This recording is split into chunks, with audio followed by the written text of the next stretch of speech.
ভেড়ার মাংসটা নরম হয়, লেবুটা দিলে একটু শক্ত হবে।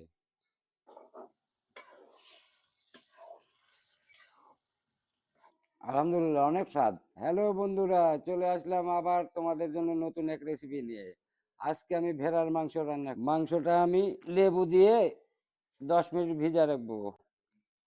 লেবু, এবার আমি একটা লেবু চিপে দিব, 1 চামচ লবণ দিয়ে দিব, দিয়ে মাংসটা 10 মিনিট ভিজা রাখবো। 10 মিনিট পরে মাংসটা ধুয়ে ফেলবো। নতুন আলু দিয়ে ভেড়ার মাংস রান্না করব। লেবু আর লবণ দিলাম কারণ ভেড়ার মাংসটা যাতে গন্ধ না লাগে, এই জন্য আমি লেবু আর লবণ দিয়ে ভিজা দিলাম। এবার আমি মাংসগুলো সুন্দরভাবে ধুয়ে নিব। যেমন মাংসগুলো ধোয়া হয়ে গেছে, এবার আমি 1 পিস লেবু চিপে দিব, দিলে মাংসটা সুন্দর টাইট হবে এবং গন্ধটা থাকবে না। ভেড়ার মাংসটা নরম হয়, লেবুটা দিলে একটু শক্ত হবে, খাইতে সুন্দর লাগবে। দিয়ে আমি একটু মাখাই দেবো। এবার আমি কড়াইতে তেল দিয়ে দিব। এবার আমি এলাচ, দারচিনি, তেজপাতা দিয়ে দিব, একটু নেড়ে দিব। এবার আমি পেঁয়াজ আর কাঁচামরিচ দিয়ে দিব, একটু নেড়ে দিব।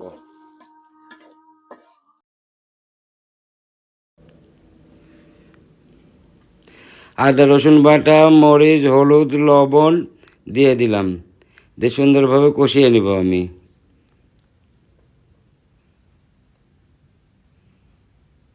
এবার একটু পানি দিয়ে দেব। মাংসের মশলা দিয়ে হালকা করে পানি দিয়ে কষিয়ে নিব। এবার আমি ঢাকনা দিয়ে ঢেকে দিব। আমার কষানো হয়ে গেছে, এবার আমি মাংসটা দিয়ে দিব, সুন্দর করে নেড়ে দিব। ওহ, দারুণ। এবার আমি 3টে গোটা রসুন দিয়ে দিব, এবার একটু নেড়ে দিব। মাংসটা কষানোর জন্য হালকা করে একটু পানি দিয়ে দিব।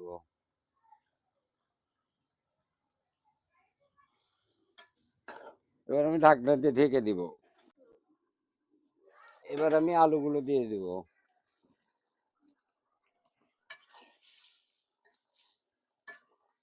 এবার ঢেকে দিব। এই মাংসটা আমার কষানো হয়ে গেছে, হালকা করে একটু পানি দিয়ে দিব ঝোলের জন্যে। এবার আমি ঢেকে দিব। যে আমার রান্নাটা হয়ে গেছে, এবার আমি লবণটা একটু চেক করব। আলহামদুলিল্লাহ, ঝাল লবণ সব ঠিক আছে। 1 চামচ জিরা গুঁড়া দিয়ে দিব, ভাজা জিরা গুঁড়া দিয়ে একটু নেড়ে দিব, দিয়ে ঢেকে দিব। এবার আমি নামায় ফেলবো। বন্ধুরা, এই ভেড়ার মাংস হয়ে গেছে, এবার আমি ভেড়ার মাংস দিয়ে খাবো। বিসমিল্লাহ। আলহামদুলিল্লাহ, অনেক স্বাদ। তোমরা যদি ভেড়ার মাংস খেতে চাও তাহলে আমার মতো এভাবে রান্না করে খাবে, দেখবে অনেক স্বাদ লাগবে। ধন্যবাদ।